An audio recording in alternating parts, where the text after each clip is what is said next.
বন্ধ হ'ব লাগিবই বন্ধ হ'ব লাগিবই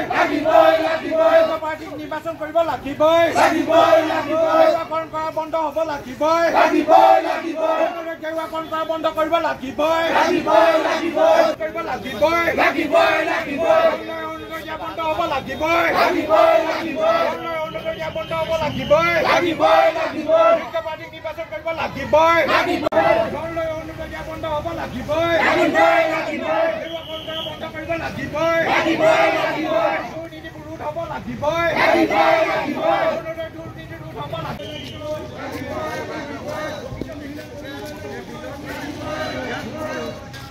কিবা অৰুণোদয় দিয়া নাই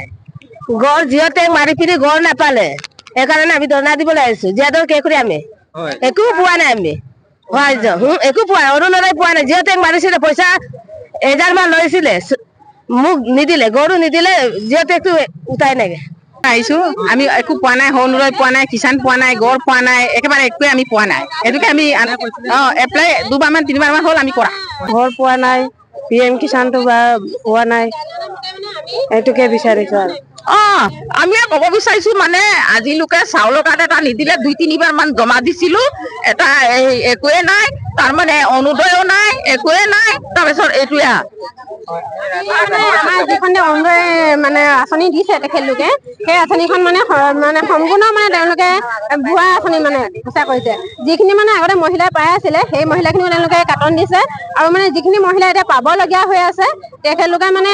পোৱা নাই যিখিনি মানে হেভি ঘৰ আছে ধৰক গাড়ী আছে যাৰ দোকান আছে তেখেতলোকে মানে তাত অন্তৰ্ভুক্ত হৈছে কিন্তু 4 চকীয়া বাহন ভিআইপি বাহন থকা মানুহৰ ঘৰতো দিছে সেইটো কি কাৰণে তেওঁলোকে দল সংগঠন বাছি দিলে নে বিজেপি কংগ্ৰেছ বাছি দিলে নে কি কৰি বাছি দিলে সেইটো আমি জানিব বিচাৰো মানে আগতে আমি পাই আছিলো দেই অৰুণোদয় যেতিয়া ওলাইছে আমি তেতিয়া আৰু অৰুণোদয় পাই থকা মানুহসকলে কি লিষ্টত কি হেৰি কৰি তেওঁলোকে কাটিলে কি কাৰণে নে ওপৰৰ পৰা আদেশ দিলে যে আগতে খিনি কাটি নে নতুন খিনি ভৰাব লাগে তেওঁলোকে কি কাৰণে আগতে পাই থকা সকলে কাটিলে সেইটো আমি জানিব লাগে এই ধৰণে ৰাইজে অভিযোগ উত্থাপন কৰিছে আৰু আমি দল সংগঠন আছে দল সংগঠনৰ বিষয়ৰ বাবে জানিবলৈ চেষ্টা কৰিম কি ক'ব বিশেষকৈ আপোনালোকে জানে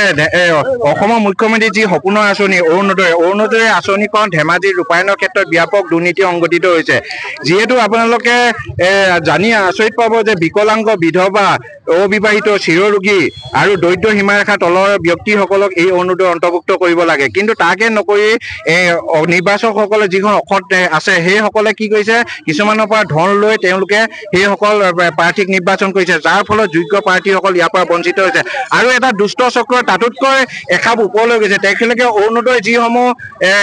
ফৰ্ম সেই প্ৰপত্ৰসমূহ তেওঁলোকে জেৰক্স কৰিছে জেৰক্স কৰি অৰিজিনেল প্ৰপত্ৰ হিচাপে তেওঁলোকে বিক্ৰী কৰিছে এই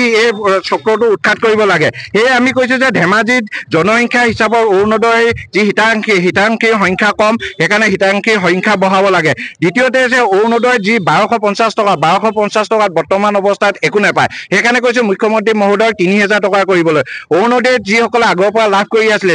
যোগ্য প্ৰাৰ্থী সেইসকলক বাহাৰ ৰাখিবৰ কাৰণে আমি আহ্বান জনাইছো আৰু চতুৰ্থতে হ'ল ধনৰ লৈ যিসকলৰ নাম অন্তৰ্ভুক্ত কৰিছে সেইবোৰ কৰ্তন হ'ব লাগিব আৰু ধন লৈ অৰুণোদয় অন্তৰ্ভুক্ত কৰা বন্ধ কৰিব লাগিব আৰু এই ব্যক্তিসকলক শাস্তি দিব লাগিব পঞ্চমতে হৈছে যোগ্য প্ৰাৰ্থীসকলক নিৰ্বাচন কৰিব লাগে অন্যথা অসম জাতীয়তাবাদী যুৱ পৰিষদে কিন্তু এই প্ৰতিবাদ অব্যাহত থাকিব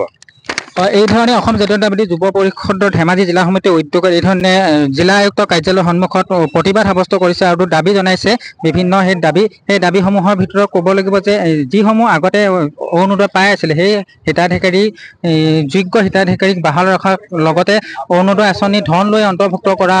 অভিযোগ উত্থাপন কৰিছে আৰু যোগ্য হিতাধিকাৰীক নিৰ্বাচন কৰিবৰ কাৰণে দাবী জনাইছে আৰু